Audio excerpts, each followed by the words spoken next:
Good evening. Tonight's topic may contain sensitive information pertaining to mental health and mental illness. This topic may trigger an emotional reaction due to any personal encounters you may have experienced in your present or your past. If this does happen, we encourage you to bypass this topic, but we also encourage you, if you've not done so, to seek professional guidance. The women presenting tonight are here to share their stories about overcoming trauma. We ask that you remain respectful and prayerful as this topic is intended to heal and never hurt. Please also be mindful that if you find yourself in a similar situation, there is a number for you to call and seek help. If you are in immediate danger, you are encouraged to call 911 immediately. Tonight, we present to you our WOW segment on mental illness and mental health. We are thankful that you're joining us, and we look forward to sharing experiences with you. Daughters of Esther, or D.O.E, is actually an organization developed to encourage, uplift, and empower. This world has been very successful in keeping us focused on the negative. So the goal is to encourage you and remind you that there is actually light at the end of the tunnel. You see, we understand that there are layers to you and your healing. So just like you, DOE is comprised of multiple layers. We have our online Instagram and Facebook page that provide uplifting and motivational quotes, pictures, and messages to get you through the day. We also have our moments of motivation, which are brief motivational messages, and we plan on taking DOE out to the community. But today, we are proud to bring you our Women of Wisdom segments, also known as WOW segments. These WOW segments are designed to evoke real conversation with real people, starting the process of real healing. We hope you'll join us today by sharing your thoughts, your stories, ask questions. You can do this by dropping your comments below and into the comment bar. We encourage you to share and subscribe via our Facebook and Instagram page. And we want you to do whatever you think you need to do in order to ensure that you guys have your voice heard. So we want you to make sure that you tune in monthly. We will put our schedule out there, but all the time hit us up at DOE Empower, and you can revisit these segments on YouTube at any time at Daughters of Esther at DOE. Today's WOW segment is surrounding mental health and mental illness. References to mental health can be found throughout history. Mental health includes our emotional, psychological, and social well-being. It affects how we think, feel, and act. It also helps determine how we handle stress, relate to others, and make choices. Mental health is important at every stage of life, from childhood and adolescence, even through adulthood. So today we're going to dive deep into this topic as we speak to a licensed clinical social worker who has experience providing trauma-informed care to patients living with PTSD and severe mental illness. We also have a survivor, a studier, and a committed professional ready to share her experience with CPTSD. We are excited to bring you our Women of Wisdom panel today. I am going to stop. Listen, we've got so much to cover, you all. So I'm going to tell you this. I'm going to start, and we're going to let the ladies tell us a little bit about ourselves. I am Aisha Brooks. I am the CEO, the executive director. I am the founder of Daughters of Esther, and I am excited just to bring this forth because there are so many people right now that need to be helped and healed. So we are looking to hear a little bit more about our panelists. We're going to start with you, Brandy. Tell us a little bit about yourself. Oh. Am I unmuted? There you go. You're unmuted. Live, ladies and gentlemen. Thank you for having us today. We truly appreciate the opportunity to speak on these topics. I'm Brandy. I'm the CEO, founder of D.O.E Consulting. It's an operational excellence company, helping businesses grow from ground up, as well as reorganize. And then also I am a holistic health advocate. So I've been running voluntarily running a platform for over a decade in regards to mental health, primarily focused on anxiety, nutrition, fitness, all of the wellness components, including sleep health as well, leading into my eventual studies into CPTSD, anxiety, OCD, etc. So I appreciate you having me on. I'll pass this on to Dom. Good evening, everyone. My name is Dominique, and I am a licensed clinical social worker in New York and New Jersey, as well as an advanced substance use counselor, which is also, I'm licensed in New York, and I have experience dealing with people who have both a substance use disorder, a mental health disorder, co-occurring disorders, as well as anyone who's experienced any form of trauma, whether it's acute trauma symptoms or if it's something that happened to you in the past, complex traumas, anything that a person presents with that has had some adverse, adverse reactions. I have experience with treating and helping people recover. And I'm so excited to be here with you all today. Wonderful. Ladies, we're going to jump right into this because I got to be honest with you. We've got a lot to cover. So first things first, there has been a lot of conversation around mental health, mental illness, and you hear these words and this phrase being brought up so cavalier-like, if I can put it that way, right? And it's not that mental health and mental illness is new. However, it does seem to be a buzzword that has happened. I want you all to start. Dom, I'm going to ask you to start us off. Tell us, why has it become such a popular topic, and why is there such a need for mental health professionals or people seeking mental health professionals in the past year or two? What's been going on? I think a lot of what it comes down to is that people are learning to explore themselves beyond their physical. And so doctors, psychiatrists, psychologists, therapists are getting to this point where they're understanding that your physical impacts your mental and vice versa. So whereas like people can go see specialists for a lot of different things that they're going through, for example, like someone can say like, I'm having really bad like headaches and I don't know where they're coming from. They can exhaust all the neurological testing or what have you, and they're finding out that it has nothing to do with their physical symptoms, but it's actually a mental health symptom. So it's been a buzzword these last couple of years because it's something that people are finally understanding as worth exploring.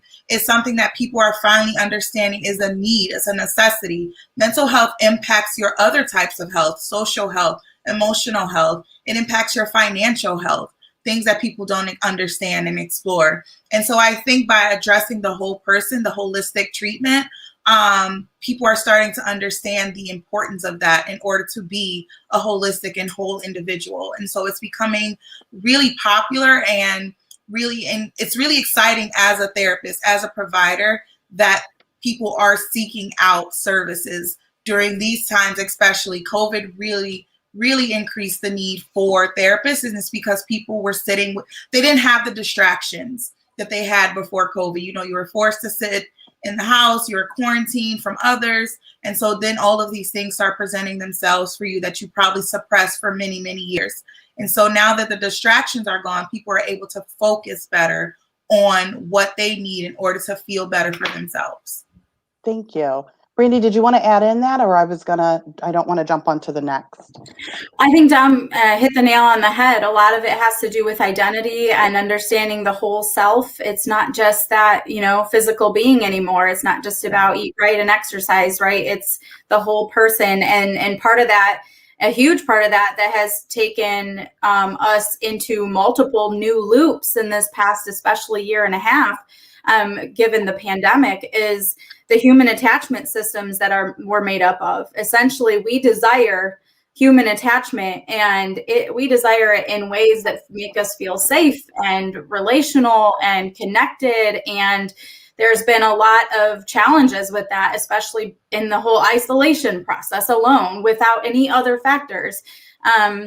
Missing people we love, not connecting as often as we would like to. And not to say that started a year and a half ago, not to say that's a COVID only thing, but that has really, truly spiked, and we've seen it. I also work in mental health in the insurance industry right now, and we've seen incredible spikes, just mind blowing. So I wholeheartedly back what Dom was saying on that.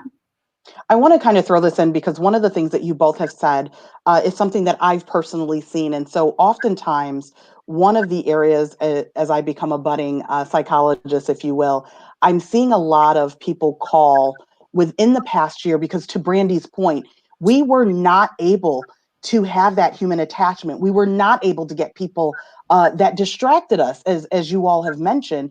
And so we were forced to sit in isolation and kind of confront what has probably been troubling us head on. And that, you all, as you all are out there in social media land, that is one of the reasons why we invite you to comment, like, share, get in on this conversation, because you're not alone. And I think one of the things that people have been um, misunderstanding is mental illness. It's not a me thing, it's a we thing. You know, people feel like they're alone in this. So I want to ask, one of the things that I've seen a lot about, and we hear a lot about this, especially when it comes to military.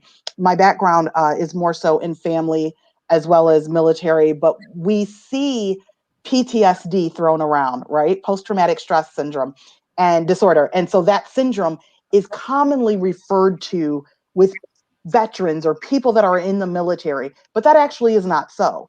And so I really would love for you all to kind of explain the difference between PTSD and CPTSD, because CPTSD is something not everyone has actually heard about. Mm-hmm. PTSD is post-traumatic stress disorder. It's a disorder that it's a disorder of safety. And so someone's safety has been shaken, has been violated. Someone feels as though that their usual comfort zone no longer exists. And so it's basically if someone has ever been witnessed or have been experienced a serious death or serious injury to someone they know or themselves, and they've also had nightmares or flashbacks about of it. So someone with PTSD would have graduated to PTSD if they've had those symptoms for a month or more. So if the event had just occurred, we would consider it more acute stress disorder, so a reaction to your environment being shaken up. And complex PTSD is essentially just a buildup of PTSD. So years and years of traumas being exposed to them, whether it be the same trauma in your experience, like if you're in a domestic violence home and you're exposed to traumas over and over and over again, you would develop some like complex PTSD, which is CPTSD.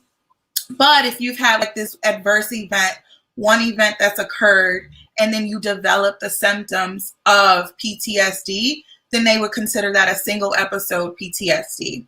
One of the things I would want to let people know is that we want to caution people from saying because they've experienced an adverse event that it will become PTSD. PTSD develops when there are no other things that are there to protect, any protective factors. So for example, if someone experiences like a car accident, but there are so many other protective factors around them, supportive family, resiliency, their own resiliency, things that they grew up understanding, their mental genetics and their physical genetics, that can prevent a person from developing a PTSD disorder, even though they've experienced the adverse event. So the event is not what makes a person develop PTSD. It's the symptoms that are unaddressed that ends up happening. Yeah, and if I could just add to that, there's in sense of, differing, I think with mental health, one of the things we have to keep reiterating, especially in times where probably a good solid 100% of us have some sort of symptom. Symptoms don't determine a condition, right? We all have symptoms of sadness, anger. If I'm hungry, it's a serious symptom, because it triggers my body to feel angry, agitated, all of the things that could easily be labeled if I wanted to label it. But a condition is truly, like Dom was saying, that ongoing, untreated continuance of these symptoms can cause a condition or disorder. So I heard you ladies kind of give an overview, and I appreciate the answer. How would I know to go and get this diagnosed? How would I know if I have been in a situation and it has started to develop into PTSD? At what point do I say I probably need to seek help? If you're having, if someone who is experiencing an adverse event starts noticing flashbacks, they're being triggered easily startled, jumpy. They're having difficulty concentrating, difficulty sleeping. Your sleep patterns are off. You're eating, overeating, undereating. Your eating patterns are not what they usually are. And physical symptoms. So sometimes, because like I said earlier, that the mental sometimes is influenced by the physical. So if you're noticing some of these things after an adverse event, you should seek out a therapist. And I want to point out also that you can talk to your primary care physician, but they might have some referrals for therapists as well. The best person to talk to, though, is to seek out a therapist and have them do an evaluation. But you can definitely go to your primary, because they can also connect you with some type of mental health assistance. I know, and I don't want to give too much until we're ready to give too much. So my next question will probably be on how can you start the healing? And Brandy, I'd love to have you start this, because as someone who has experience with CPTSD, how did you go about starting that form of healing? Yeah, so let me start by saying that it's a very dark path of healing. It's similar to, in some sense, it's similar to healing from an addiction, because you are psychologically altered to think a different way, right? Just like a drug would do, just like a substance, chemical substance would do. In various ways. And so it's a process that can be very dark and difficult. It's a process that, in the wrong environment, just like the same with addiction, like around the wrong people, you can get into the wrong things, or in the wrong environment is dangerous and difficult. Really the most, and we kind of started with this conversation a little bit as we were identifying, but like the most helpful thing to me was to identify and truly get into identifying what was and what is.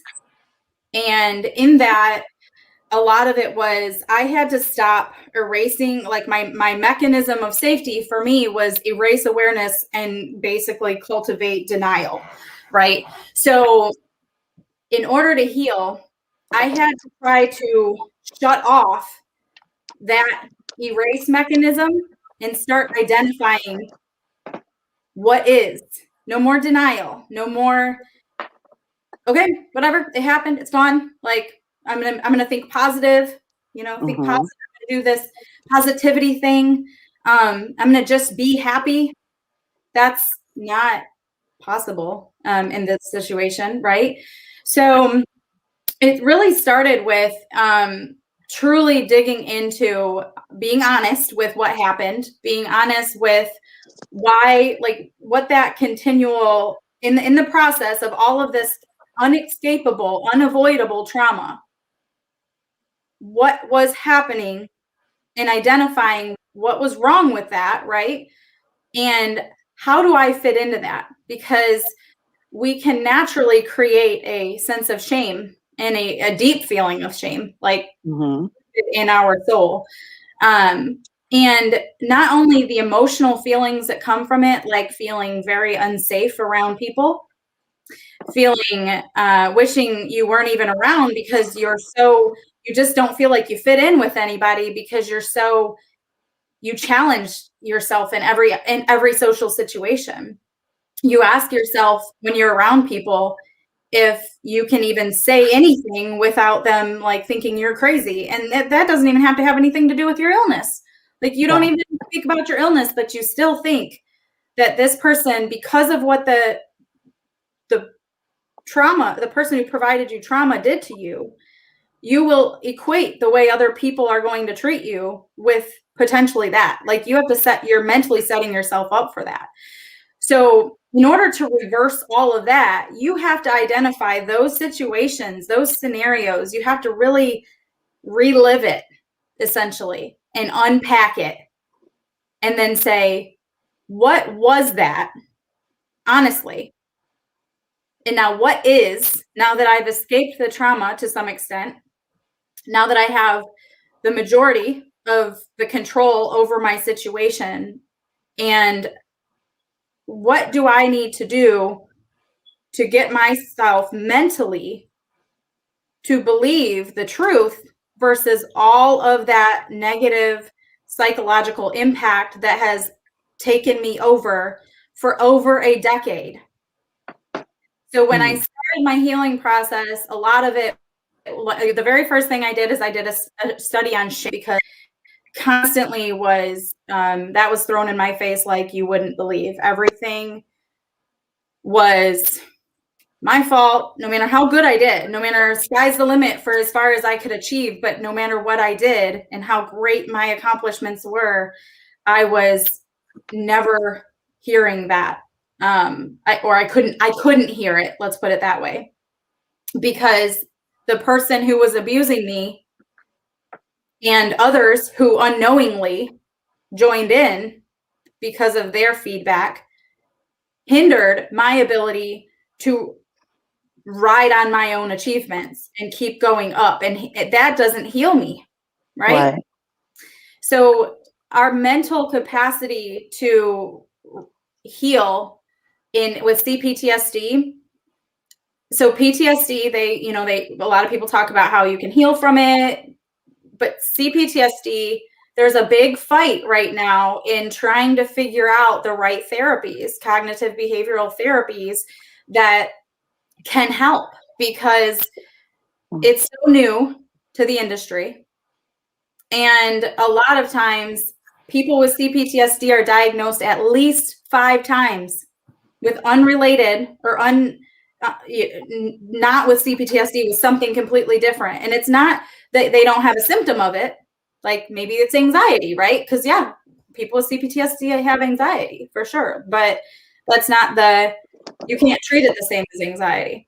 So you're basically, not to cut you off, you're basically saying that CPTSD could potentially reveal itself to look like some other mental illness area. Yep. Okay. And multiple. So because, and even sometimes it's masked very well. Like some of I was just talking to folks the other day, like some of the things that, people with PTSD, CPTSD, anxiety, depression, they do a lot of things that are very positive, like incredibly positive. And a lot of that is in an effort to try to avoid pain. Like, they're very attentive to other people. We love to be in touch with our emotions and very giving and generous with empathy and things like that. We're very detail oriented. Typically, we have high self-awareness because we're hyper vigilant, right? So these things, we can use them, they're healing, but we don't know that while we are so focused on the pain, while we're so focused and triggered. How does one, and maybe you ladies can explain to me, how does one determine whether, and I know you've given me the definition, but how does one, if this is so new, determine if I have PTSD versus I should technically have CPTSD? I think for me, CPTSD is... Go ahead, Brandon. I was just going to say CPTSD is chronic inescapable trauma. That's how they define it. Inescapable. So ongoing trauma, like child abuse, victims of child abuse, domestic violence. Those are 2 of the top categories. I'm sure Dom's heard of multiple other scenarios, but chronic inescapable traumas is typically what brings on CPTSD. Okay. I think it's important also, thank you, Brandy, for sharing your story. Like, it's not easy to even address your traumas, let alone to tell it to a live broadcasting. So thank you so much. One of the things that it's important for people to do is to not diagnose themselves. to seek professional Mhm. help. So if someone wants to know if it's the difference between PTSD or complex PTSD, it's important for you to seek out therapy, seek out a therapist, a professional, because they are the ones who will determine your diagnosis. But also, it's important to understand that your diagnosis is a reaction to your behaviors and not who you are as a character. So people sometimes will say, "Oh, like I've heard people say all the time, I'm borderline." That's another conversation what borderline is, but it's because they heard the term thrown around so much. So it's important for you not to internalize what the diagnoses you are, but to understand what they mean and how they present themselves in your everyday life. So if a person is wondering if it's complex or PTSD, my best advice is to seek out professional help, because that would be the best way. And like Brandy was saying, it is inescapable traumas like war or sexual assault, domestic violence, torture, sex work can be one, as someone who's in this constant, especially with the commercial sexual exploitation of children and young girls, things of that such. Those are more complex PTSD, but that still should be determined by a professional so that you can get the best help, individualized and tailored to what you're going through. And I want to add real quickly that please, when you hear this, do not think that we are discluding psychological abuse. All of those scenarios that we expressed sounded very physical, but psychological trauma can do the same thing to your system. Our brain responds just as challenge, actually sometimes more in depth to psychological abuse than physical. So seek help if you've been dealing with psychological abuse, intentionally sabotaging your friendships, gaslighting you, making you the enemy or the bad guy in every situation, and constantly lying, avoiding responsibility. People jumping at you with their psychological abuse can cause either temporary or long-term symptoms and issues. So please feel free to seek help if you are dealing with the psychological aspect as well.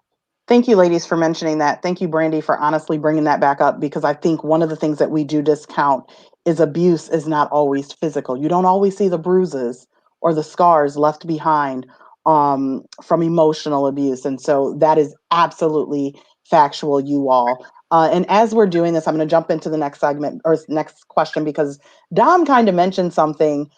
She didn't outright say Dr. Google, but I'm telling you, that's where she was headed. She was heading towards you all. We all Dr. Google. I am actually a doctor. You all do not realize that as soon as someone sneezes, I'm like, boom, I'm on it. So one of the things I do want to point out, you all, is below we've got scrolling how to find a therapist or counselor. I want you guys to take down this information. We'll periodically put some things up if you're in, a situation, if you need to call the National Suicide Prevention Line. We are going to cycle these numbers because we want you all to receive the proper help that you need. And this is all confidential. This is all free of charge to you all. So definitely, take advantage of this and seek out someone. But talking about Dr. Google, Dom made a comment. She says, do not diagnose yourself. Let me tell you the common phrase that I've heard even before this budding therapist psychologist was in the game. She would hear people say, I'm depressed. Mm-hmm. I've got, I think I'm depressed. Depression is such a common word that is often used to define, honestly, a bad mood, a streak of down days. It can be a couple of different things.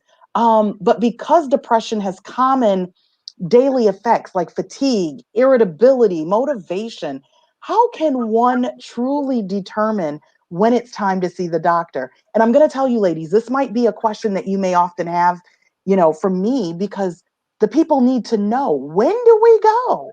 When do we go? Tell me, when do I need to know when it might be a real depression? And how is it even caused? Is it affecting your quality of life, your sleep, your eating, your nutrition, your physical functions? If you're feeling symptoms of impaired quality of life, you should seek immediate help. But what if, and I'm not jumping, I'm jumping into play a angel's advocate, right? Because we give no room to the devil. Right, right. But what if in the midst of the bills, it could be bills, it could be, you know, daily life. Like at what point do I determine this is really affecting me? This is so how does one determine that, you all? So just like with any other field, like diagnoses, depression is actually, there are different forms of depression you can have, which is why I say do not diagnose yourself, because a person living with major depressive disorder will present differently than a person living with persistent depressive disorder. Now, stop. No, I'm not. But I'm saying this You're is not going to define. You got to define those two. okay. So major Because I'm like, depressive, you can't drop it and keep moving. You got to define it. major depressive disorder is basically the depression that if you feel that both of them impact your daily functioning, kind of what Brandy was saying. So if it impedes on your ability to get anything done, then that's what we consider depression. Major depressive disorder is if for at least 2 weeks, there's been a chronic depression. So inability to eat, sleep, concentrate, inability to spend time with friends, loss of interest in activities that you used to enjoy, which we call adhonia. So things of that such. Persistent depressive disorder used to be called dysthymia. So if people have heard that word before, that's also what it's called. And it's essentially when you've had mild to moderate depression for at least 2 years. So it's people who are functioning at a higher level with their depression than a person who has major depressive disorder. And so those are the big distinctions between the two. But there are other types of depressive disorders. In fact, they're like if you diagnose a person, you can also they can have one diagnosis, but also depression can be the secondary disorder. So those are things to just look out for. So if you are feeling overall that one of the biggest things I see in patients that they note their depression is that loss of interest in activities that they used to enjoy. So you used to be really great at like doing makeup and doing hair, and that was your passion. And then all of a sudden, or not even all of a sudden, but gradually you noticed that you no longer like to do this, or you took 3 clients this week when you used to take 10, or things of that such. It's small, subtle changes in your normal activity, in your normal behaviors. And if you're noticing that, it's important for you to seek out help. And so we don't want to wait until you're getting into these like major depressive states. But we also want to make sure that you feel supported. So if you're feeling like anything is impeding on your normal activity, on your daily functioning, please seek out help, because a lot of times I think people think that something has to happen in order to feel depressed, like to have a depressive disorder. That is definitely not true. You know, the way our brains work, the way our brains are set up is that our brains sometimes will go, if we are traumatized people, our brains will go back and forth between past and present. And so it was kind of alluding to what Brandy was saying earlier about what I am versus what I was. That is what your brain is doing. And so if you ever feel like you're being triggered by something, and a trigger, like let's just say something happened to you in childhood, but you know this one trigger has always stayed with you. If that trigger is presenting itself to you in the present, you have PTSD, but you're also living with depression, because it's like that trigger has now impeded on your ability to function in your daily activity. And so there are different ways that you can be diagnosed with depression. And so it's important for you, if you're noticing changes in yourself, or if someone else is telling, because sometimes you don't notice the change, right? Yeah. So if someone you know is saying like, hey, you're changing, maybe you should seek out help. That's another way. So, or if you're physical, a lot of times depression is diagnosed by a medical doctor, because you can go in for physical symptoms and they can find nothing is wrong. And you're like, but I'm really fatigued and my body aches. And that's because it's called psychosomatic, where the brain takes on the physical symptoms are influenced by the mental symptoms and vice versa. So all of those things so there's no direct answer of when should I go, other than if you are feeling that you are not who you usually are, it is time to seek out professional help. You know what I can appreciate that both you and Brandy have said. There's two things that you said. One of the things that both you and Brandy have said, and listen, beloved, we are telling you all, no one knows you better than you. And so Brandy and Dom has constantly said, if you notice anything, that means it's in our best interest to pay attention to ourselves and know the signs for ourselves. I also appreciate the fact that you kind of mentioned we can essentially be struggling with more than one mental illness. Mhm. And I don't think, and if we are honest, I don't know that that's ever really been something that people really talk about as being, you know, diagnosed with multiple things. How is that the case? And I'm asking because if trauma follows me, how can I have traumatic disorders from two different areas from one traumatic episode be diagnosed in two different areas? How does that happen? When the traumatic events, not only you're hyper vigilant, you're jumpy, but you're also very depressed, meaning like my eating is changing, the way I function is changing. I get through the day instead of just making things like that. So you can have two diagnoses at the same time. In fact, an interesting thing is that because diagnosing by any professional is an art, not a science. It's based on science, it's based on research, but how I diagnose a patient, my colleague probably won't do the same thing because we'll view it from two different points.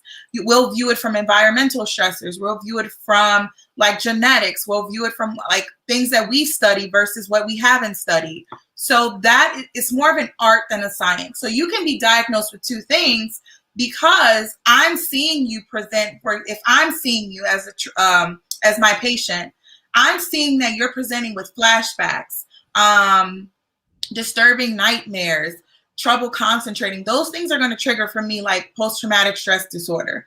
But then you're also saying, but I just can't get out of bed, Dominique. You're saying I don't function the same way. My finances are all over the place. I'm not taking care of my children the way I'm taking care of them. That is depression. So those how it can present in the same way. You can be both hypervigilant and you can be depressed. You can be sad. You can be very distressed. So I think that we as people don't understand that two things can exist at the same time because our brains try to put everything in this pretty little bow, this pretty little box, like you can only fit into one of these things. But emotions are so complex. Emotions don't just present themselves the way you want them to. Emotions can present themselves as colors. I've had so many patients tell me, I feel green today. And there's no way for them to understand what that means other than telling me that the color is green. So it's a complex understanding of emotions. So you can have the same two different diagnoses that are related that can present to a person. A therapist can look at it one way, and then another therapist can look at it another way. So I said all that to say is that yes, you can exist with more than one at the same time because your emotions are so complex that they can act the same, like two different ways at the same time. Now, ladies, I got to have your honest feedback on this, and not that you have not been giving us honest feedback on this, but I definitely want to know, why is it so easy? Let me do this. My air quotes, these are famous, you all. Why is it so easy for us to appear normal when we're not okay? We're easily not okay. How do we do that? Because based off of what you both have said, what you've experienced, Brandy, what you've seen, Dom, depression can wear a smile just as much and as fast as it can shed a tear. So why is it easy for us to appear normal when we're not okay? Well, I think there's two really important things to point out here. First of all, just because somebody who has a mental illness, a diagnosed mental illness, or symptoms that are persistent, undiagnosed, just because they could do something yesterday doesn't mean they can do it today, right? So we have to remember that every person with or without a condition is human, and we all have emotions, and we all have impacting factors internally and externally, right? So sometimes we'll appear perfectly fine today, and then tomorrow you don't even know we exist because we're hiding out. So, but the other part of that is sometimes it's easy for, not easy, I love your air quotes because I'm with you. Sometimes it's easy in a person, and I can speak for especially CPTSD and anxiety, for them to appear normal because they so desperately want to create a environment of where they are normal, they fit in, it makes sense to everybody, you know, there's this level of human attachment that we need community, we need human attachment in our life. And if we're struggling to do it in the for real internal sense, externally we got to try to figure it out. We're begging for it. So there's some times where it might be as simple to some people as just go to this get together. Everybody would love to see you. And we just go and we appear normal. And then we go home. And it's just like some of my dear introvert friends will say, you know, we need to go decompress. And because we want that human interaction, we want that sense of normalcy. As even if we can't necessarily get it when we go there, we're just appearing that. And sometimes we can get a sense of normalcy. There are some people who provide, and this is one of the things I'll get to as we continue to talk about how to help in the healing process and all that. But the sense of an environment of safety can actually foster normalcy for folks who have these conditions. So an environment where they are safe from triggers, they are safe from that essentially, you know, constant feeling of people thinking or saying negative things about them, or, you know, they don't feel like those threats are coming on. They don't feel like they have to protect themselves as much because they know the people in their surroundings. Those situations, it's a lot more simple to feel normal. I had an instance, I can just real briefly say I had an instance very recently. I was at a social gathering, welcoming or happy to see a friend, and I felt so normal and welcome, and just like I felt truly like everything was going to be okay. And then all of a sudden I had one person who triggered me, and I never would have expected it from her. And I kid you not, I couldn't even make eye contact with people. I was like, I went full on numb, and I was a totally different person for the rest of the get together. So like, Wow. it's things like that can appear normal, but you know, truly not. No, absolutely. Come on, Dr. Dom. I want to tell you, Brandy called me out because I am her introvert friend. I am, you all, I will tell you, if I were to sit on your couch, listen, I think I like that for the remainder of the segment. You henceforth, now and forever will be Dr. Dom.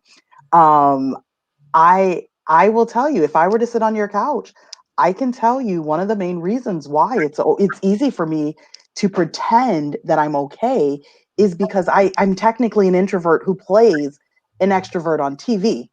And so I'm already giving you my facade, right? Like I've already given it to you when I'm coming out and I'm full of life, full of vibrance. And so it doesn't seem different for me to kind of throw in I'm good. And it really takes, there's a couple people in my camp who really will call me out on moment where they're like, yep, stop. We're not going to do that. But if I were to sit on your couch and those that have, tell us, Dom, what do you hear most often? Why is it easy for us to project when we are not okay? I think we should also consider the environment we live in. This country does not foster community. We're very individualistic people. And so it's not easy for a person who's feeling intense emotions to come out and say, hey, I'm feeling intense emotions, because we live in a capitalistic society. We live in an individualistic society that tells us you got to keep it pushing. You got to keep moving forward. So it's easier for you, unfortunately, for people to paint the picture of I'm okay, because the world is saying if you're not okay, oh well. The world is saying if you're not okay, we're not going to help you. So you might as well pick yourself up from your bootstraps and get it done, because we're not going to help you. It's a cruel, cruel environment to exist in when you are struggling, living with a mental health disorder. And so you can have a lot of people who come in and say, I'm the CEO of this, or I run 5 groups and I'm amazing. You have therapists who are in their own treatment because they have to present themselves in one way to their patients, but they internalize all of the trauma, the anxieties, the depressions of their patients and their own life that they're going through. And so it's this idea that the world does not the world, this country, I should say, does not respect mental illness. It's still very taboo. So even though it's more and more being like sought out, it's still very taboo. And so it's easier for a person who's going through something to say, no, I'm okay. Because they know that if they say I'm not okay, that can foster a lot of different things. I got to tell my boss now, because if I'm not okay, my job is on the line. My kids are not going to be okay. I can't pay the bills because if I'm not okay. And so it's this idea that we don't have community. So we have to think about ourselves. And if ourselves tells us, hey, you got to get it together or else, we're going to choose the get it together because we're afraid of the or else. You kind of said something. We have a question that I'm going to put up, but you said something that made me want to ask this. And then as I looked over, it looks as if Tiara is kind of asking that question. So I'm going to ask her question first. And then if it's not answered, I'm going to segue back, because I think she and I are a little bit on the same vein. Tiara wants to know, how do we go about breaking cultural barriers or stigmas towards getting help? For example, one thing I hear often is if you go get checked, it follows you the rest of your life. Let me say this. I again, she is in the spirit with me, because one of the areas, even with our children, if I can be very honest, I'm going to start as early as childhood. And I've had people say, I do not want my child getting help. I don't want my child having special services, because they learn differently. It doesn't mean anything's wrong. It just means they need to hear it differently. And so they don't want to let their children get help because there's a stigma and kids are cruel and parents will look at me different. Help us help the people. This question is so real. Oh, I'm so glad it was asked. So we all exist and live our lives based on what we call schemas. And so schemas are just the mental pathways we've created that help us survive. So I know not to touch a hot stove because I know what fire does. And so like I've been burned, for example, so I won't touch a hot stove because that's my schema. I've built my survival around that thought. We are taught that the distorted thinking, so the schema around and the stigma around being a label being followed for the rest of your lives, because you're saying, if I'm different, that means that I will be treated differently. We don't value in this world people being different. And it's also enough to say, I just want to address something really quick that goes along with this question. When people say vaccines, for example, cause autism, one, it's not true, but okay. But what you're implying in that message is that it is bad to have autism, so therefore it is bad to get a vaccine. We have already criminalized and demonized the condition of autism spectrum disorder by saying that statement. And so people don't want labels for their children for the rest of their lives because it's thank you, Tiara. It is. We don't value it enough.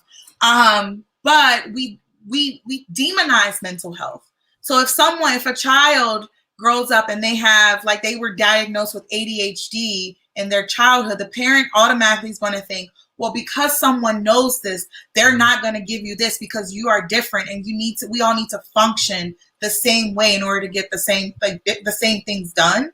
But I always tell people, 2 plus 7 is 9, and 5 plus 4 is 9. We both got to the same result different ways. And it's okay to be different. It's okay that it takes you a little longer to learn things. It's okay that you need isolated learning because you get really hyperactive and you can't concentrate. It's okay that you might require medication for a short period of time to regulate your emotions. It's okay. And I think we need to give it enough time. So this, how to break the stigma, is to do the opposite. Telling people it's okay. It is perfectly fine for you to exist in the body, and I'll get spiritual with this, in the body that God created for you. So if it is okay that you get a little hyper, it is okay that you're depressed, because that is how you are, but there are other things that can help you get through this. And I'm very careful to tell patients, we don't want to move on or get over things. We want to move forward and get through them. So changing the language around that so that it's not stigmatizing. Because if you say things like, we want you to get better or move on with this, you're demonizing it. But if you say something, just changing a few words around. If you say, let's move forward, it's saying, okay, you have this, but we're going to move forward with it. How can we move forward with this? And so we're breaking the stigma by normalizing that not everyone's brain functions the same way, and that's okay. I think it's funny you say this because, Brandy, I want you to definitely weigh in. But I want to say this rather quickly. One of the areas that I often tell people is it's not a stigma, it's a superpower, right? So I know people personally who are on the spectrum. I know people who have, and I use this term very, very rarely because we say learning disabilities, because it's really an alternative way to understanding. Mm-hmm. And we need to understand that normal isn't always, my air quotes, normal, right? Your ability, and because she is a survivor, I'm picking on her or calling her out, Brandy can tell you all about these things she has gone through. However, what you fail to understand is she is probably the most meticulous human being I've ever met. And so when it comes down to, I think at one point when we had like PTA moments or when we were doing something and there needed to be someone to oversee, I had to trust someone with that minute detail. And so the way Brandy functions, it's absolutely positively normal for her, just as it is normal for me. It doesn't mean that anything's wrong. And I feel like you ladies keep saying it's nothing wrong with you all. This is how you are. And it's okay. We just need to learn your superpower. And how do we function with your superpower? How do you do that?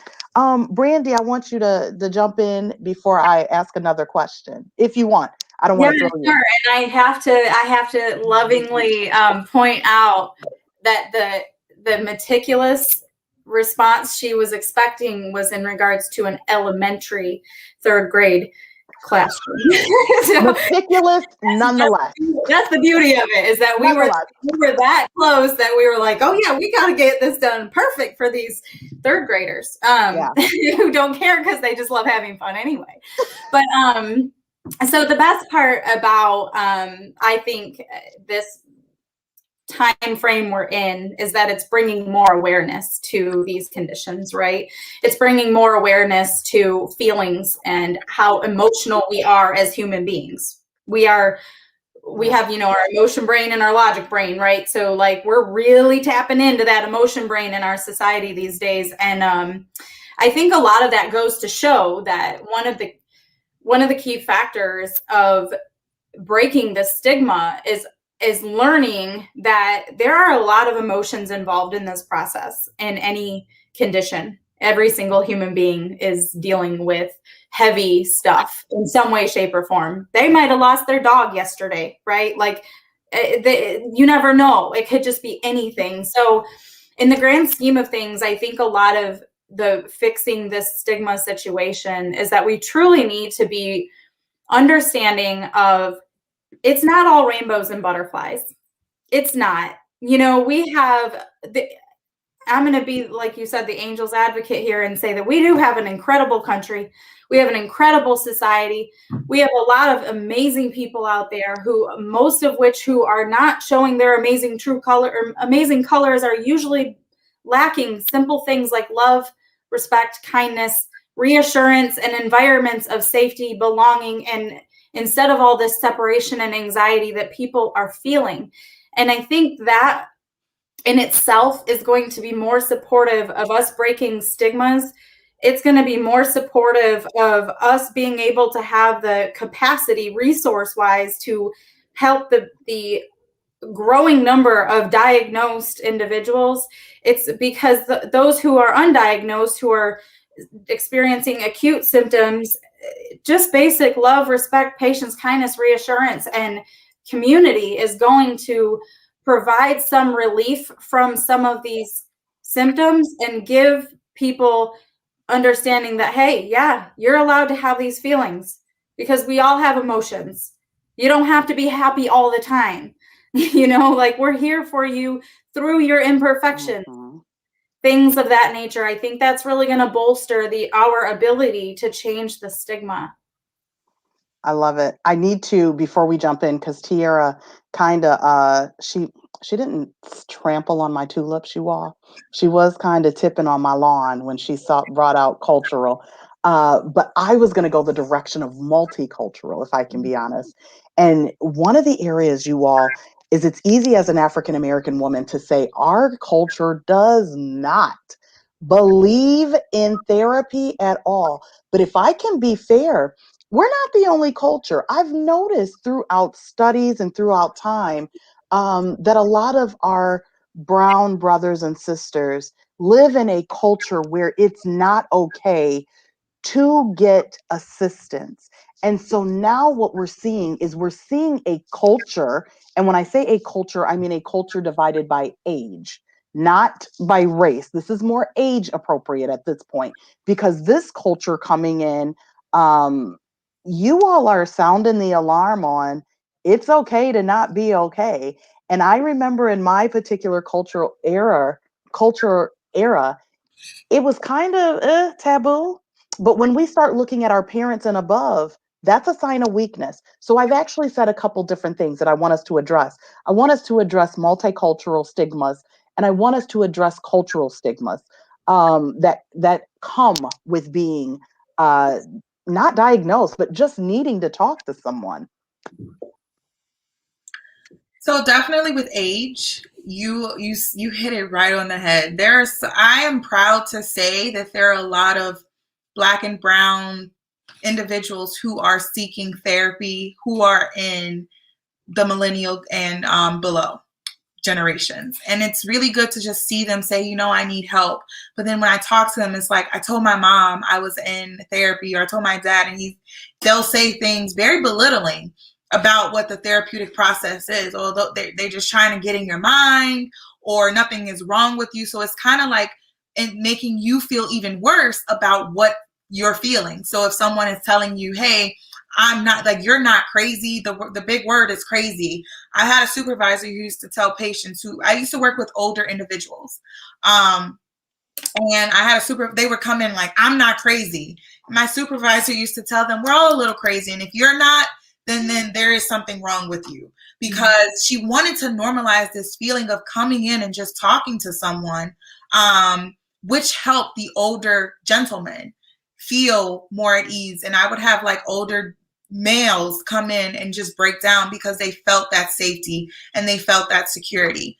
As far as multicultural, I remember actually writing, when I was in undergrad, I wrote my thesis about the black community and how they shun out like a lot of different things that don't appear to be what they feel should be normal. And so one of those things is talking about someone that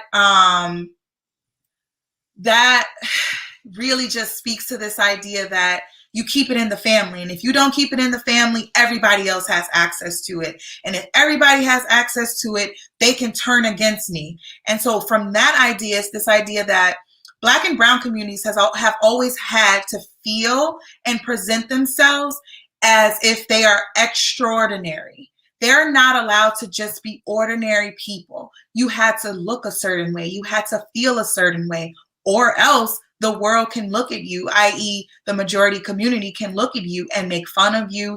They can deny you services. They can make you feel as though they can gaslight you. They can make you feel like you don't belong in certain spaces. So in order to protect our communities, we didn't want to go outside of our smaller community, which is our family, or a larger community, and seek out assistance from someone else, because if you do, they have the power to use it against you and to limit your resources.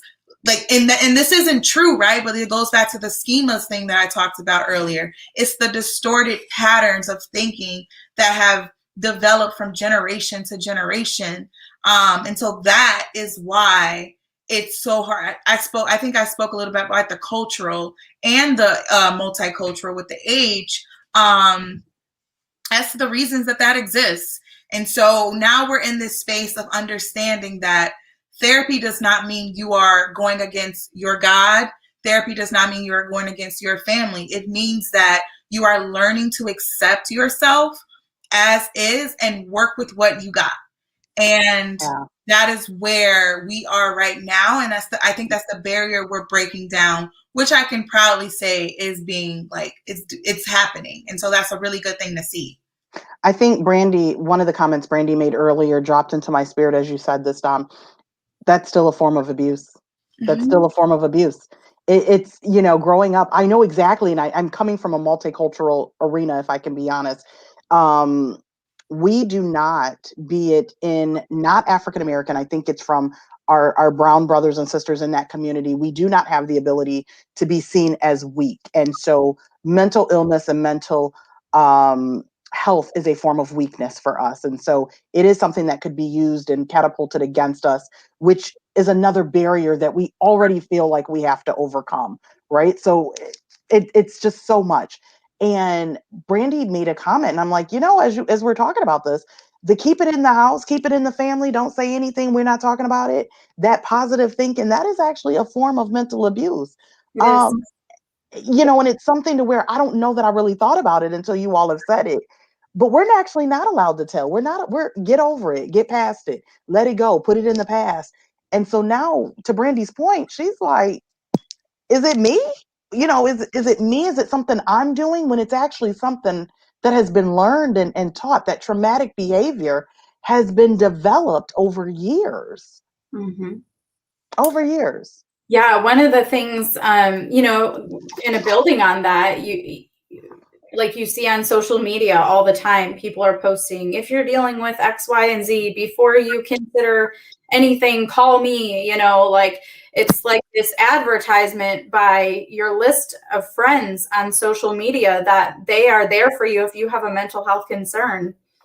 And I just remember a couple of years ago, I was dealing with a really difficult situation, and I was just miserable, and I reached out to probably one of the closest, to, yes, I can trust this person in my mind out of everybody who had been saying things of that nature on social media.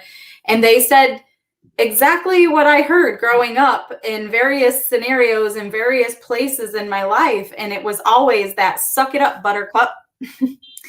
And that didn't help. That made me feel very insignificant, unsupported, unloved, and essentially like kind of worthless. You know what I mean? Like, I felt as though I had nowhere to turn, and we need that. Like our first mechanism as a traumatized person, our brain, our vagus nerve in our brain literally triggers us to instinctively go to that first level of repair, which is that social engagement, calling out for help and support and comfort from those around us. And the second that is a traumatized person, the second that hits you and says, there is nothing, no support, no help, then you go into your fight or flight response. And you can go all the way into the depth of total freeze, total collapse, and shutting down into the third stage. So these things where we think, there's a culture of support, they truly need to be a culture of support. People need to be careful about reaching out to the world and telling them that they are supportive of these conditions when they're truly still treating it as a stigma. And then the other part of it too is that we've talked about, race, we've talked about age. What about the workplace, the culture of the workplace? Every application I fill out asks if I have a condition, and it lists PTSD. So if I answer correctly and say yes, does that mean my workplace is going to support me? And if I say no, are they going to reject me? So let me jump in before I jump to the next question. It's funny that you mentioned that. As someone with a listen, I would tell you all how long I've been in human resources, but you won't believe that I'm 29. So I will tell you that I have been doing this probably a lot longer than I've been 29. One of the areas that the government has been able to assist companies in obtaining a certain level of funding for those candidates and those employees that are considered disabled. You like that? See these air quotes? I'm telling you, they're there. Mm-hmm. It's their way of identifying those particular people. However, what is meant to be good in the wrong hands could always be detrimental to that person. So to answer your question, and to anyone that has wondered why that's there, it's really to allow the government to say, people with PTSD, they are getting hired. They are living normal lives and working normal jobs. They are able to track and secure that everyone is getting fair and equal treatment.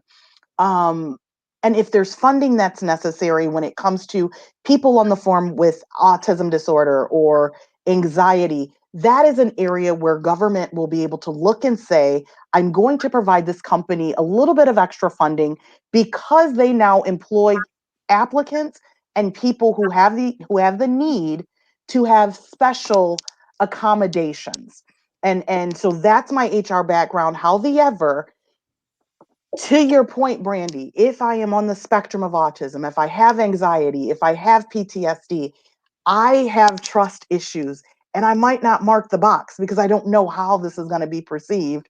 Are you going to be treating me normal? So I love that you said that, and I love that you kind of brought that up, because how many times have we looked at certain things and said, nope, I'm out. And it was actually meant for our good. Yeah, in addition to that, I mean, I can tell you firsthand in various occasions in my workplace, and I am very highly respected as a professional in the operations industry. And I will tell you that I have dealt with very strong stigmas against me because of my condition. And I don't talk about it at work. I hardly let it, really truly affect my work. But when I have a need and I express it, there's no support.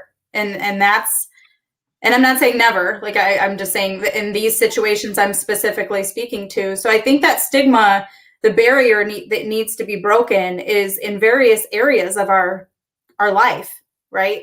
So the workplace, not just getting the job, right?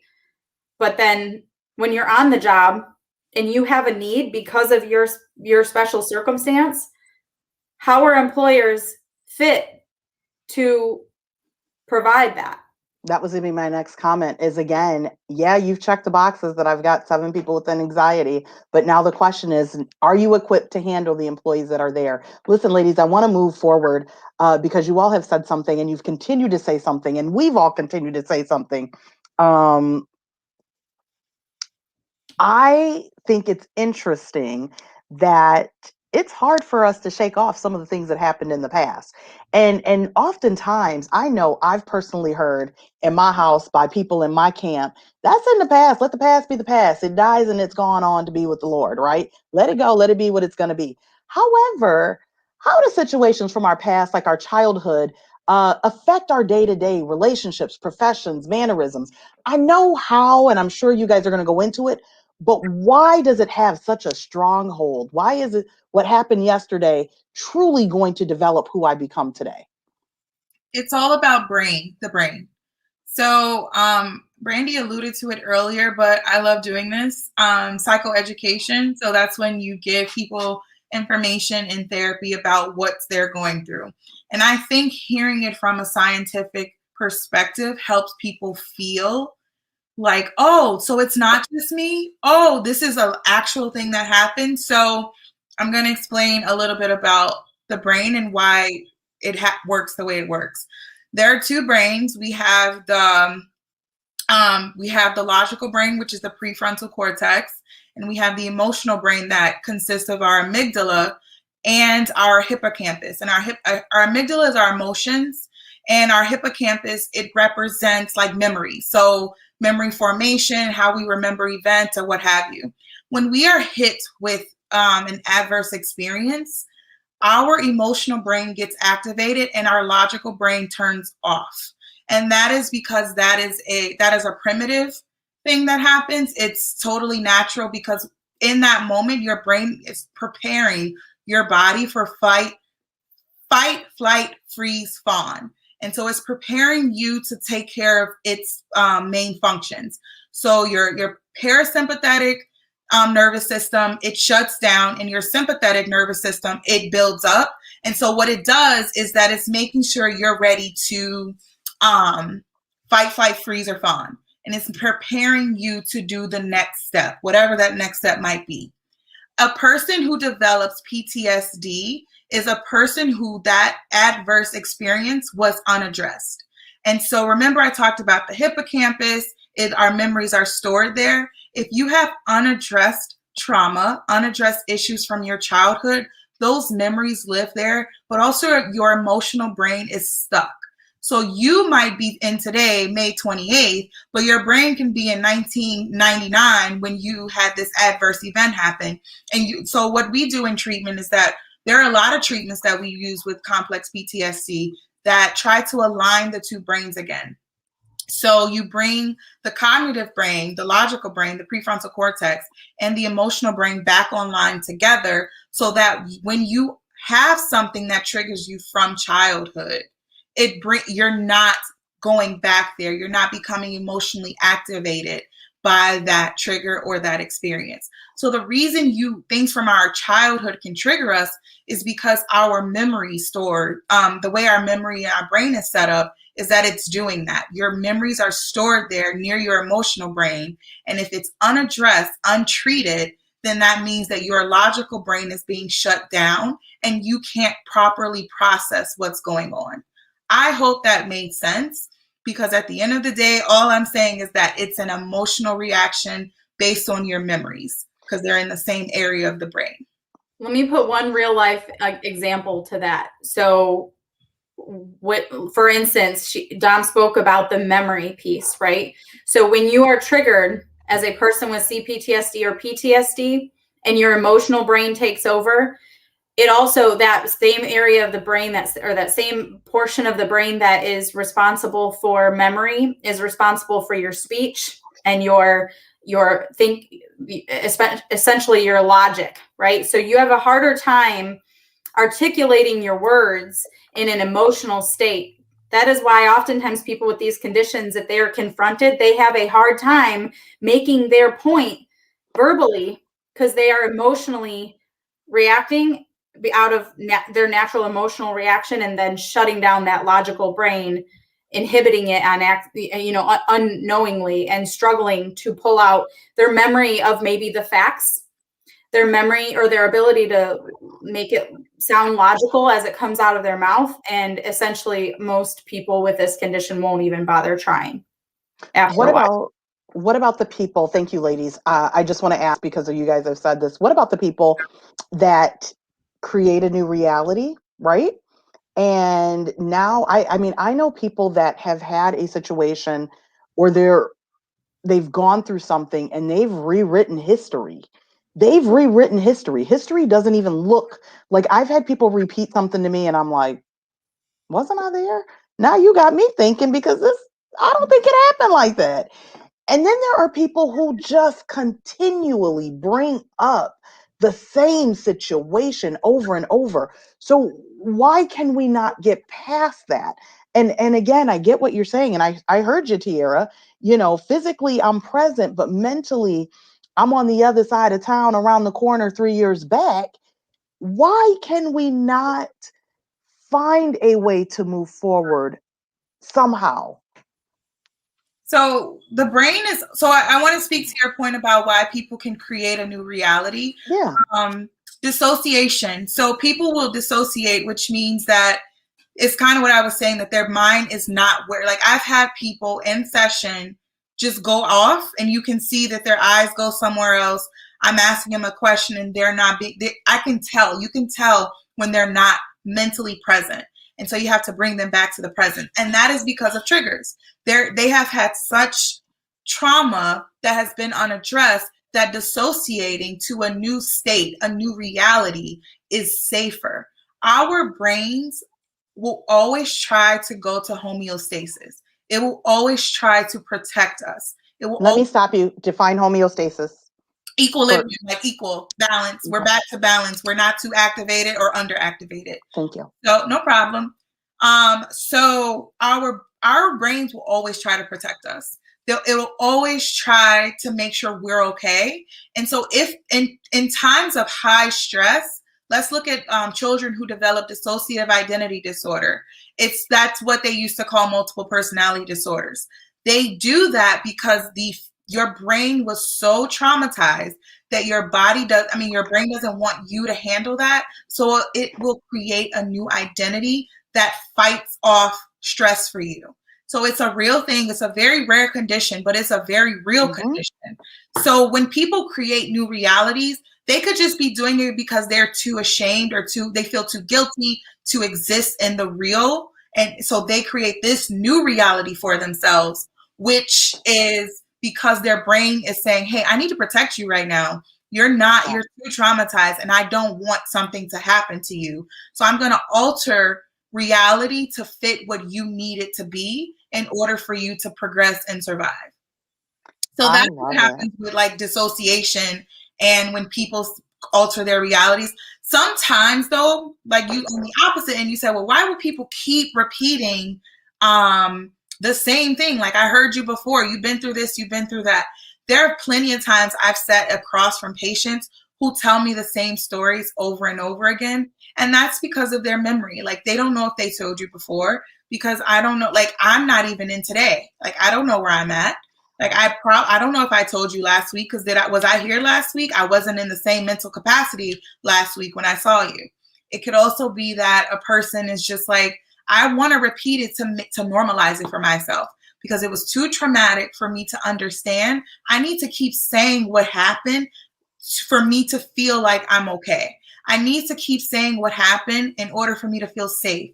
And when I said homeostasis, equilibrium, balance, your brain wants you to be there. And so if your brain feels like repeating yourself over and over and over again is going to get you there, it will definitely do that.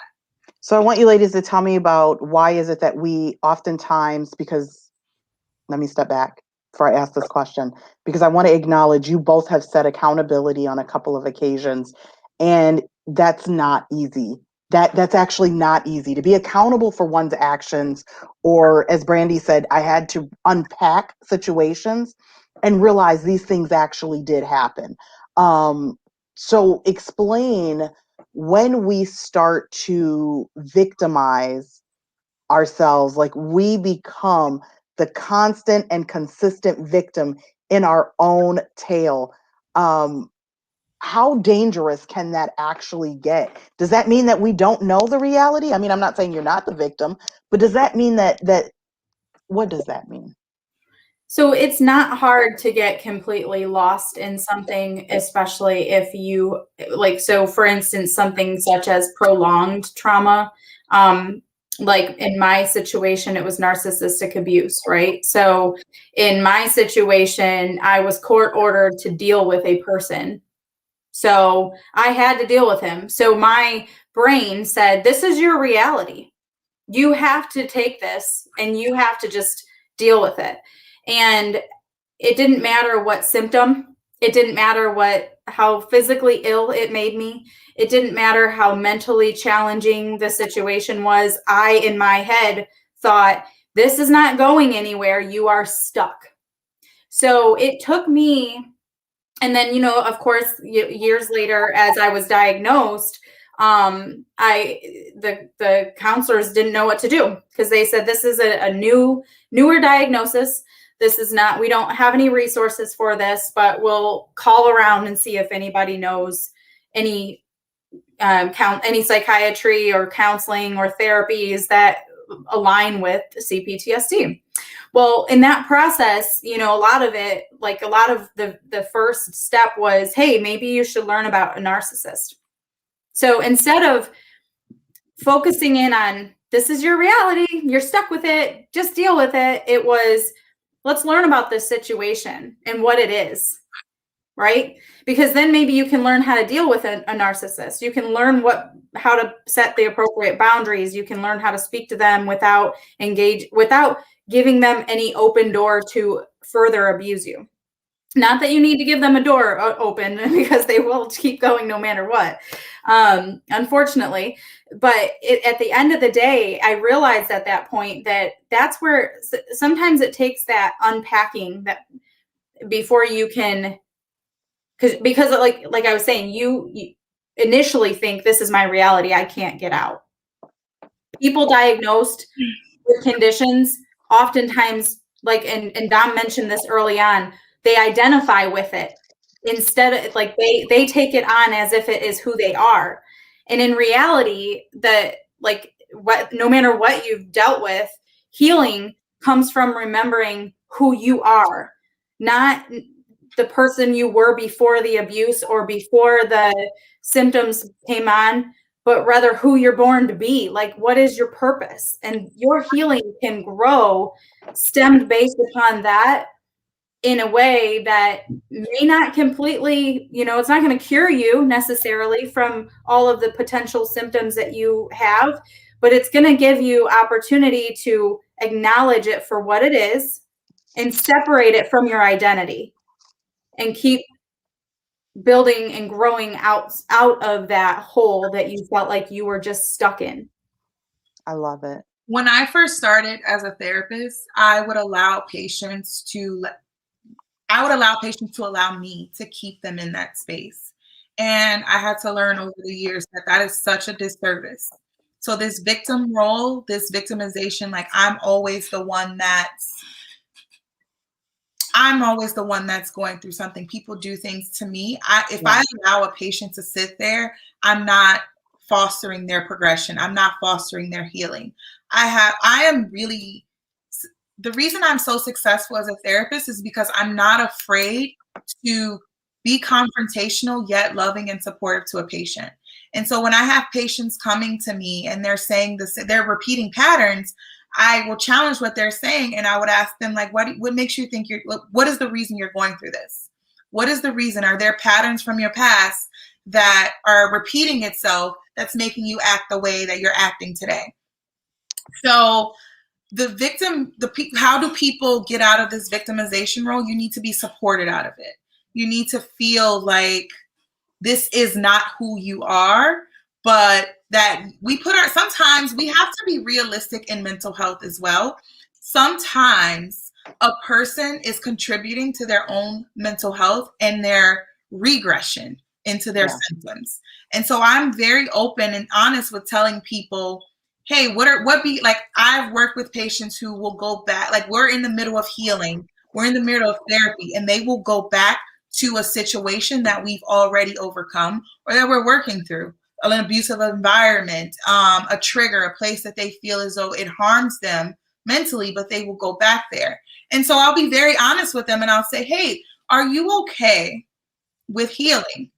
We have to recognize not everyone is in the space to heal.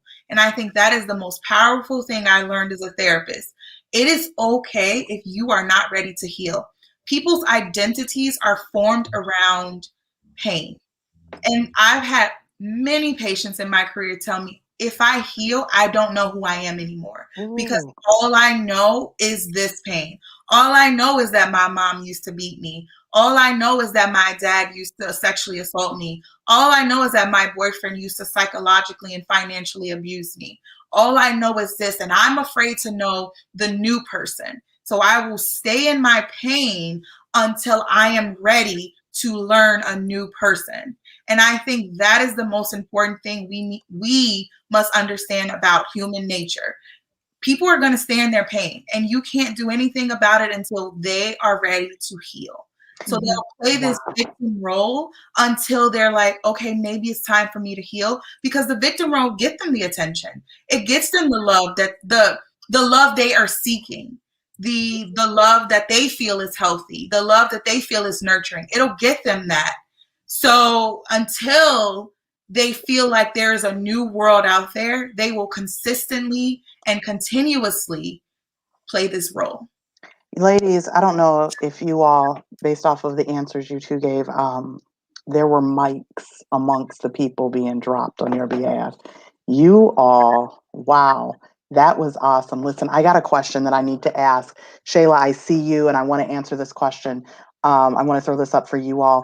The question is, and I kind of also want to put some context around the question, but the question is, I have children that have been through trauma and going through trauma, and sometimes it can be very frustrating and exhausting. What are some good tools to help them take breathers, or, and then she goes on and she says their behaviors can be frustrating and exhausting. She wanted to clarify that because the children themselves are not exhausting. It's the ability to having to deal with the traumas that they're involved in.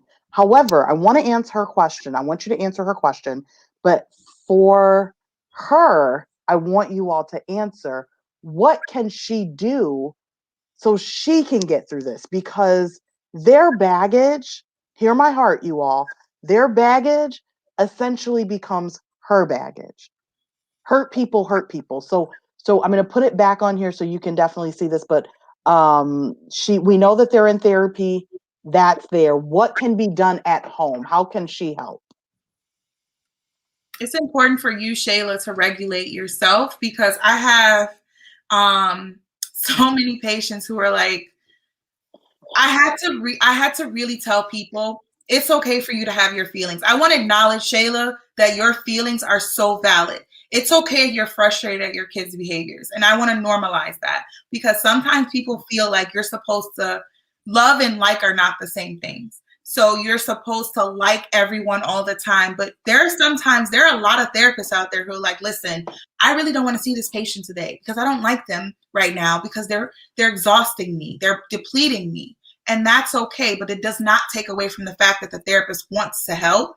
They're just going through a normal reaction because we're all human. To answer for you, I think what'll help for you, Shayla, to help your kid when it's exhausting and frustrating is to center yourself.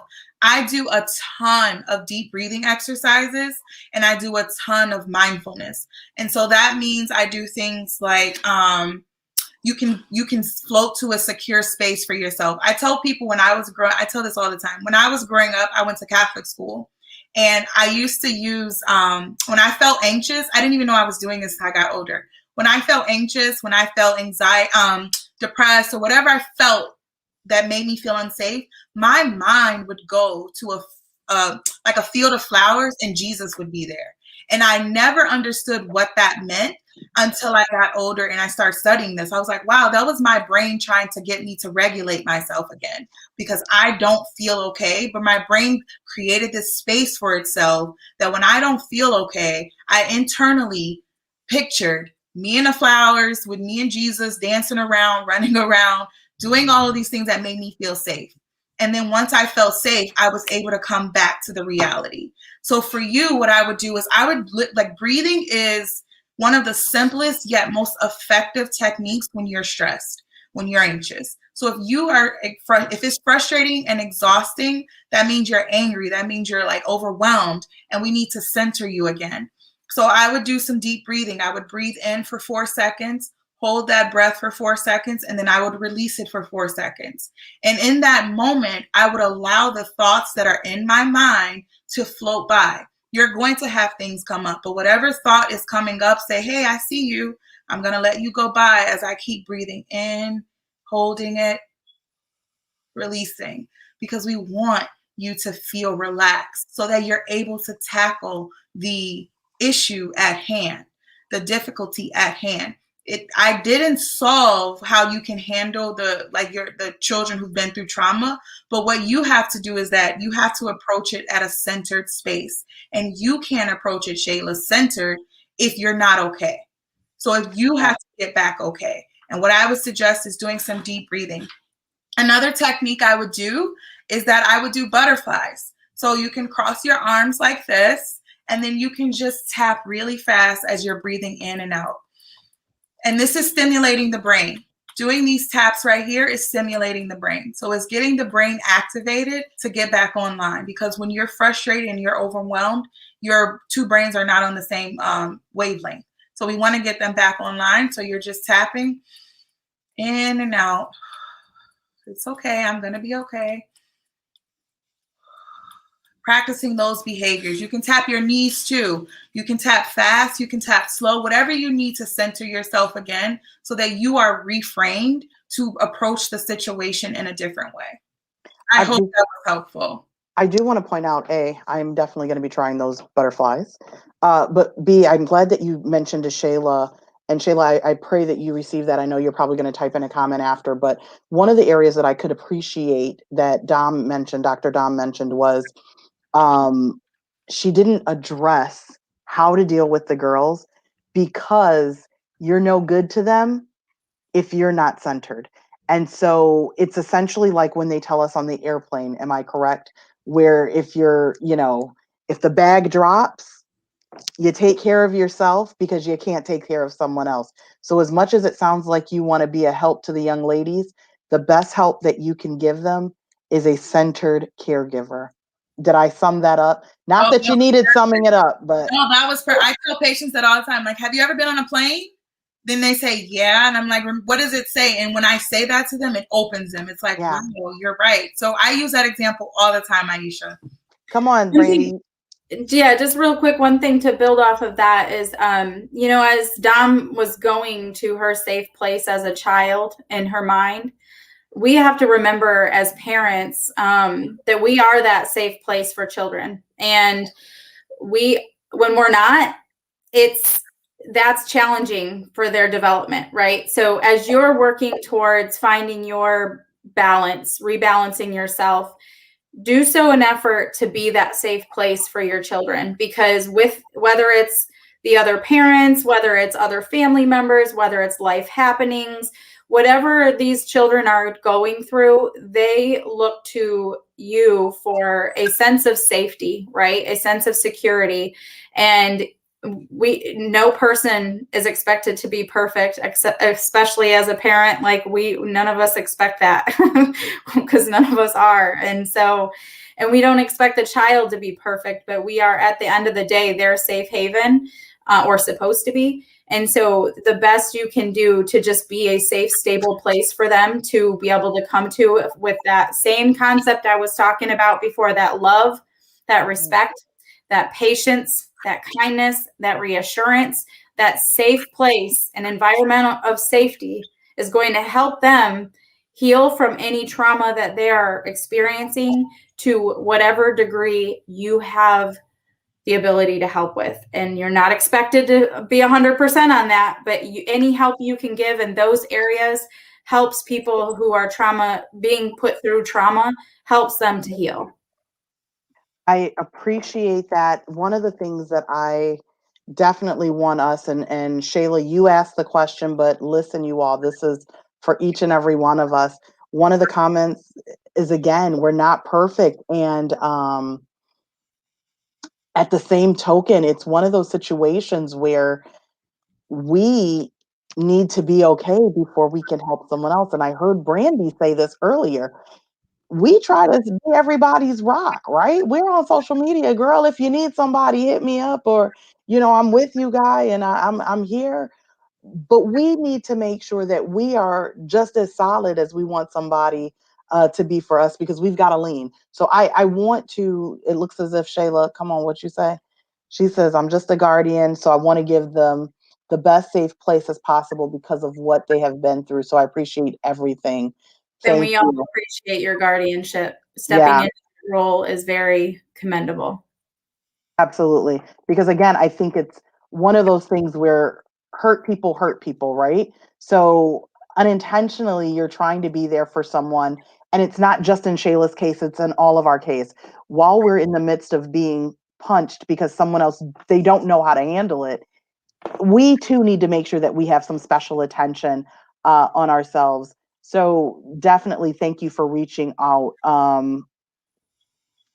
Let me look at this. Ladies, we are getting some great feedback. I see that people all are, here and they're listening intently.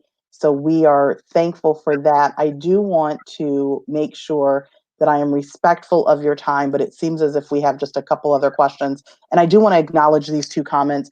It was during the time when we were talking about Miss Cheryl Carpenter said sometimes they're not ready to heal. That was during the time when we heard Dr. Dom say, if I heal, who am I? Like, what does that become? I'm used to being that. Mr. Brooks said the true danger is when the pain becomes our normal. That was in result to what you all were talking about with this is pretty much what we do on a day to day. So I wanted to acknowledge those comments as they were coming before and in the midst of Shayla's questions. But I got to ask, we've talked a lot about trigger, stress, family problems, financial issues. For some people, anger is actually caused by an underlying disorder. So anger management is something you often see. And one of the things that I saw during the COVID or the quarantine, if you will, is there were a lot of anger outputs through domestic violence, sexual violence. People were learning to take their anger and they were just full forcing it out because they just needed to get it out. But the reality is, you all, anger is an underlying symptom of a severe mental health condition. How does one cope with anger issues? How do we even realize that I'm angry and I've got an issue? How do we do that? One of the things I tell people all the time is anger is an emotion the way happiness, sadness, frustration, it's an emotion. It's what we do with that emotion that leads to what we term anger management issues. So it is okay to be angry. It is okay to feel angry. But anger itself is a very complex emotion because anger underlies a lot of other things: hurt, sadness, disloyalty, frustration. It's how we present ourselves when we don't know what else to say. It's an easier emotion to feel. It's easier for someone to say, I'm angry, than it is to say, you hurt me. You hurt my feelings. And so they'll lash out with this anger because they don't want the real thing that they're feeling is too painful to unmask. And so how do we help with anger management? We explore the situations that led to the anger response, and then we unmask that. What were you really feeling in that moment? When I work with teenagers and they would react like to their parents, they would act, have these anger issues with parents. I would unmask it and say, what's really going on? Like, what happened? And then they'll say, well, this is what happened and I'm mad. And that's like, what really is happening? Then they start to explore, like, man, maybe it's because my mom is caring for me, but I feel like sometimes she just says no without listening to me. You don't feel like you're being listened to. That will frustrate someone. What does it feel like to not be listened to? Oh, it hurts to not be listened to. I feel small. So once you start unpacking what that anger is, you really get to the underlying and the root of what is going on. And from there, it might not be a mental health disorder. It might just be the need to talk to someone, or it could very well be, wow, I'm angry because I'm depressed, because I have financial woes, because I have unaddressed trauma, because I have a substance use disorder, because I have X, Y, and Z. So anger itself is not a terrible emotion, and it's actually a complex one that we don't give enough attention to. I had a colleague tell me one day, because he did a lot of anger management with young boys, and he would say, when you're angry, the tone, and if you're arguing with someone, the tone is what's coming off, not the words. So I'm not even hearing what you're saying. I just know that you're yelling, and I can tell you that I'm a bigger yeller. So we're just going to keep competing on who's the biggest yeller in this room. And that's all that's getting through. But when you really sit back and evaluate your emotions, that anger subsides and you're able to get to the core of what's going on. You're muted. I'm totally muted. This is live, ladies. I'm so enthralled. I muted myself so you all wouldn't hear me like, and then you couldn't hear me when I asked the question. Listen, you were hitting on something, and I was like, it is complex. I kind of want to bring it down a couple generations, because before we deal with anger at our level, right? Let's talk about those babies, because anger is such a complex emotion for children, because they do not know how to fully articulate what they're feeling. And so it comes out like, ugh, right? Like a ball of passion, which, if it's not corrected, if it's not managed, if it's not checked, however we want to put it, we become adults that out the aggression, because we don't know how to necessarily speak our words, or use our words, as I've heard people say. So let's talk about children rather quickly, because we often misunderstand anger in children for, you got some bad kids. And a tantrum isn't always a bad child. It's a child expressing themselves in one way, shape, or form. So let's talk a little bit about, how do we help children who don't know how to communicate that complex emotion, and now all they're doing is just spouting out anger outside of therapy. When I say how do we help them? How, outside of therapy? Because if a parent's at home, they're not instantly going to just drag their child to therapy. What can we do to help the parents? I keep an emotion chart. So it's something you can find if you Google online, like a chart. It has the faces on it. So if a kid is acting out or displaying some behaviors that you don't feel are appropriate, you can set up boundaries with that child, right? So you can let the child know, hey, let's take 5 minutes. I understand you're going through that, but we're going to come back to this in 5 minutes. You come back to it and you all can talk about it. Because that way the kid learns, like you said, Aisha, they don't have the language to articulate what they're feeling. So they're going to give you these like outwardly emotions without understanding what that means. So if you give them the language, you coach them on the language, they'll grow up to say things like, no, I'm not angry. I'm hurt because you did this. They'll start using I statements. So I use I wish I had it with me. I think I left it at my office, but it's like different faces, and you can have them point to it. Like, which face are you feeling right now? And they can point to that face, which says, confused. And you can say, well, what's making you confused? And you can explore that with them. But going back to the point I made earlier, you can't do that if you're upset and angry that your child is upset and angry. So before you do any of this, but both of you should take timeouts. Like, okay, you're upset right now. We'll revisit this at a later date, or a later time. I'm sorry. And then give them that language to come back to you. Because like I said, when you argue, even when you're arguing with the child, you both are just yelling and not hearing the other person. And that's because your emotions are coming out. You're both upset. So calming down, relaxing your nervous system, getting it calmed down, getting yourself regulated and back to the state, that homeostasis, that word's coming up again, getting it back there, and then exploring what happened. They will tell you. Once they're calm, they will come back and say, I just really didn't like, I have a kid who said, I don't like when my mom says no. Oh, okay. What happened? Like, what is it about the word no? And after exploration, he's like, I just didn't like how she said it. So it's like, okay, let's talk about that. How is she saying it? And so all of that is just learn. The kid, it ended up just being, I wish mommy was talking to me nicer.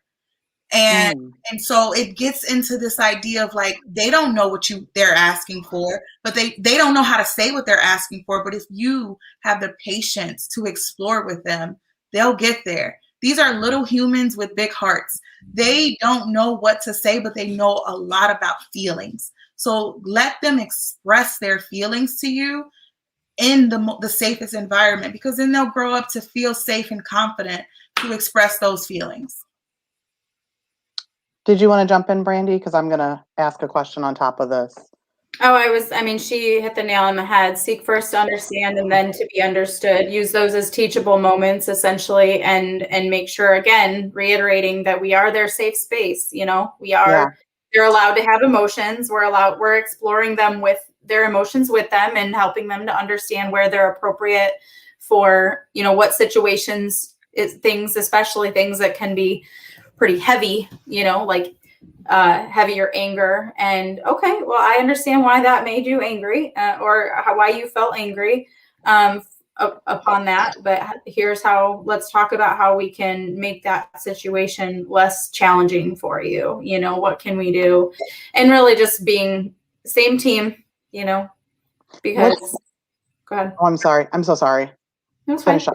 I was going to say it was something that you said, which actually went into my question. What's the danger in arguing with the child? Because if we are arguing with the child, I feel like that does more damage than it does good, because Brandy said it, we're their safe space. And if we're screaming at this child, they can't feel safe in our presence. So what's the danger in arguing with children or screaming or going in that aggressive nature? Well, essentially, we're parents. We're not, this isn't, you know, my brother, you know, this isn't my adult friends who are well aware of their emotions and where they belong and all these things. These are children. We are there as parents, guardians, adults, essentially, to help them navigate their emotions, to learn the world, to learn and there's a lot to learn. There's a lot, especially these days on kiddos, there's a lot to take in. And so the danger in arguing with a child is essentially you're failing at an opportunity to educate them. You're failing at an opportunity to give them that comfort of knowing that they're in a safe space, that they can trust you with their emotions. And then you essentially are, I guess, you're escalating the anger into deeper, harsher anger.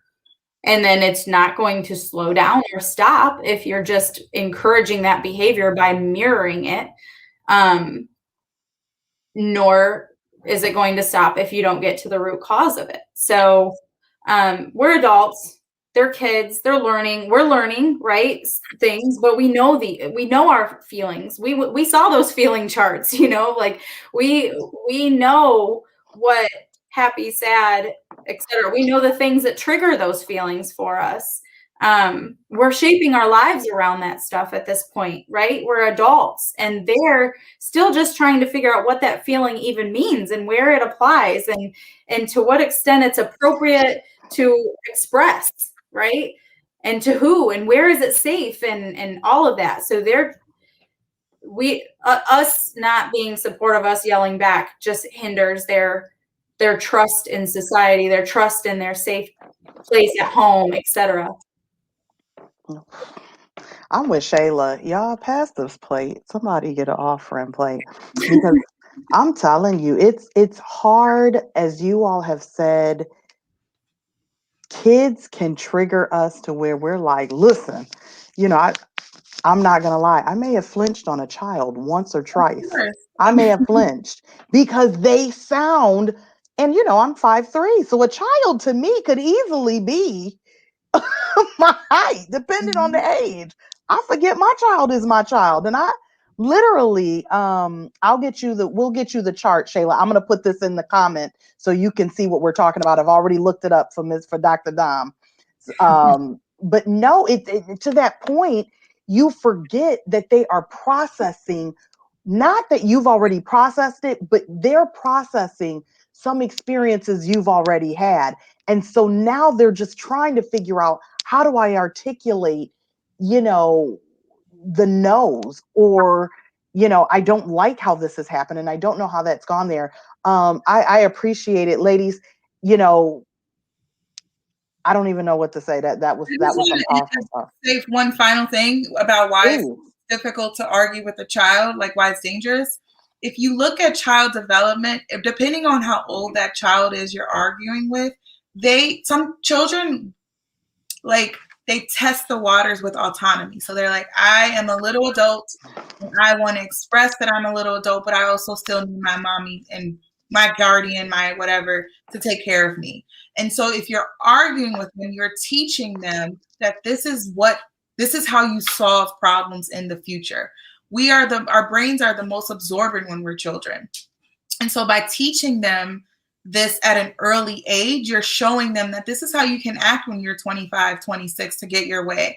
But if you reverse that and you're just like, if you give them the words to use and the language to use and the comfortability to use those words and that language, it teaches them something totally different. So just remember that in child development, children will always try to practice autonomy, so independence, while also remaining connected to their caregiver.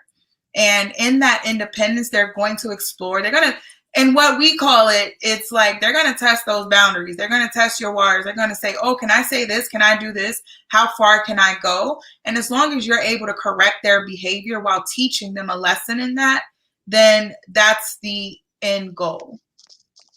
Thank you for that. And thank you. Enough said. I don't have to do anything. I only have, like, ladies, I know that you all have been troopers and I appreciate it. I'm getting, just to let you all know, we typically stop, but I'm getting some text messages where somebody asked, and this is actually the next question. So I'm telling you, you all are in the spirit. Somebody went to prayer tonight. The question is OCD. Someone said, is my OCD a mental disorder? And so you all know that this is actually a question. This is literally my next question. Obsessive compulsive disorder. It is a chronic mental health condition. However, I want you ladies to kind of talk about, and Dom, maybe you can explain to us, how dangerous is it? Because it's one of those things where I love to be organized, but we don't really think that it's a mental disorder. So why don't you talk to us a little bit about that? So I do want to distinguish between obsessive compulsive disorder and obsessive compulsive personality disorder. So OCD is those repetitious behaviors and compulsions that interfere with your ability to live like your day-to-day. So it's examples where you have to count 5 blue cars before you're able to go somewhere, because otherwise then something's going to happen. You recheck the stove. You check the stove to see if it was turned off, but then you checked it 5 or 6 times extra to make sure. And it's interfering with your day-to-day. You're late to appointments. You're late to work. You're not showing up for things that you would show up for.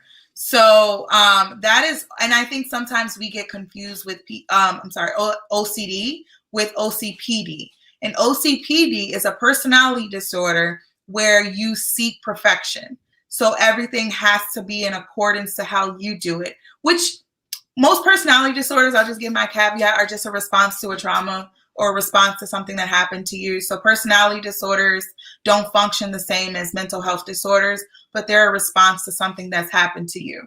So with obsessive compulsive personality disorder, mainly is this need for I can't even talk right now. Perfection. This need for perfection, because you need to control something in order to feel safe. You need to control something in order to feel comfort. So I need to look like I'm super, super organized. And so people used to tell me, you have OCD. But I'm like, I probably do. But then when I grew up and I learned about OCPD, I was like, maybe that's more of it. Like, it can explain my personality where things are meticulous. And I know you two talked about that earlier. Like, I need this is a certain way. The colors need to match. This needs to be color coordinated. There have been many times where I reorganized my drawer for all the white shirts to be here, all the blacks, all the colors. These colors match. Okay, I'm gonna put those together. That is more of a personality than it is of an obsessive disorder. Obsessive compulsive disorder, OCD, is very chronic, and it interferes with a person's ability to function. OCPD does not. So if you ever feel like you have these repeated, like something you feel like, oh, maybe I have OCD, are you able to leave the house and go to your destination without turning back around to check something again that you forgot that you've already checked 6 times before you left the house? If you are, you probably do not have OCD. So a lot of times people will, like, let's say they thought they left the iron on. They'll leave and then they'll get in the middle, like they'll get halfway to their destination. They'll turn back around, check it again, drive away, come back, check it again. That's a very simplistic. I just want to point out that's super simplistic, but for you to understand that this constant checking back and forth is what presents as OCD, these compulsions, these obsessions. So being obsessed with like behaviors or being obsessed with like tics or something like that, that is what OCD is. And so I caution people to just use that term so loosely, because there are people out there who have this condition who struggle day in and day out. And it's not what media makes us think it is. It's not what people believe. OCD means you're just super organized. That it's way more complex than that. I'm on mute. Thank you for that. So I want to literally thank you ladies for the time that you have given us. You all have been tremendous. For those of you, we see that you're watching and we know that you're taking notes, and we want you to know that, this doesn't have to be a one and done. This can be a part one. And these things can come because your healing doesn't happen in an hour. So if we have not touched something that you feel like, listen, I just need to hear a little bit more, or I need to explore a little bit more, or now that I know, I want to put some questions out there, you're more than welcome to DM me, to send this to the Daughters of Esther's private message. They are confidential. You do not get called out unless you decide you want to put this on open chat. We want to help you. And so before we leave, I want to ask the ladies, Brandy, I'm going to start with you. Can you give us some words of wisdom that we can leave with the people? And then Dom, I definitely want you to go after. And I'm going to close us out with a thanks. Absolutely. So I don't think that I can say it enough. The importance of, if you are experiencing any sort of symptoms and or trauma, or dealing with somebody who is acting in ways that these symptoms have aligned with, please do all that you can to show mercy. That reassurance that they're in a safe environment, that be loving and kind and respectful and patient with folks, especially in these very different times that are upon us. If you want to know more information about a condition, seek that information out. Speak to professionals or get professional resources. If you're specifically interested in learning more about trauma and how the body responds to trauma, mentally, emotionally, physically, all of those things, as well as the social responses we have. One resource I would highly encourage you to pick up is a book called The Body Keeps Score. Fantastic book. I've read it multiple times. It is going to help you reiterate a lot of these things that we've talked about today, but dig into a little bit deeper stories and understanding of what folks deal with after they've been through trauma, both PTSD and CPTSD diagnosed patients, in various due to various types of trauma. So I leave you with that, and I just thank you all for coming today. Your fantastic comments, your encouragement to each other and us. We appreciate you. That is the community that we're trying to build. And thank you, Aisha, for bringing this community together and letting us to invite and bring people together to learn more about these topics. Please do not hesitate to reach out to the organization for more information, and my information that was put on the screen. You are welcome to reach out to me as well. Thanks, everybody.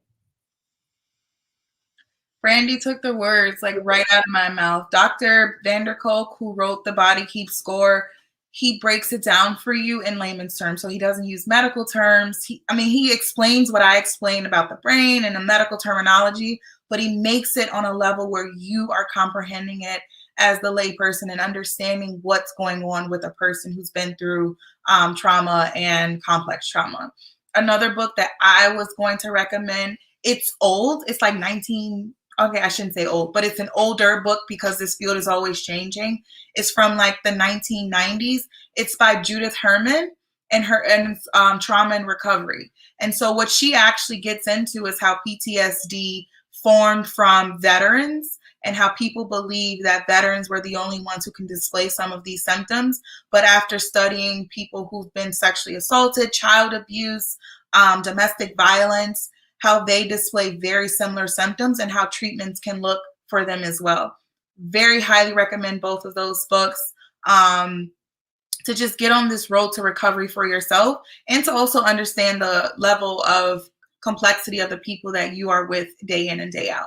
I just wish you all the best. I really do. I'm such an advocate for mental health. If you feel that something is going on, please do not hesitate to reach out to one of those, because if you're not ready for therapy, you're not ready for therapy. But if you will reach out to one of the hotlines, the sexual assault hotline, the national suicide hotline, the domestic violence hotline, and one of the best things about all of those hotlines is that, for one, it's confidential, but for two, you don't have to be going through that specific thing to call them. They're not going to turn you away if you call them for depression, but it's a sexual assault hotline. They will take your call and they will listen to you. And it's 24/7. It recognizes that people don't go through things at 3 p.m. Something can happen at 1 a.m. So you can reach out to those hotlines and that will be a very good resource for you. But I wish you all like light and love and positivity and mental stability.